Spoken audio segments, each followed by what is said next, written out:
So today's our annual Fall Festival. It runs Saturday and Sunday, and this is a chance for people to come out to Quarry Hill Nature Center and support what we offer in the community. It's a big festival. It's one of our largest fundraisers.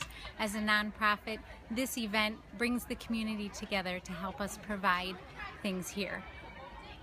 So some of the activities, we have the classics like pumpkin coloring and face painting, reptile putt-putt, we have canoeing, we have 3 climbing experiences. People can go tree climbing, they can go rock climbing on our historic wall, and then we also have a 25-foot portable wall. So lots of activities for young children to older children and adults.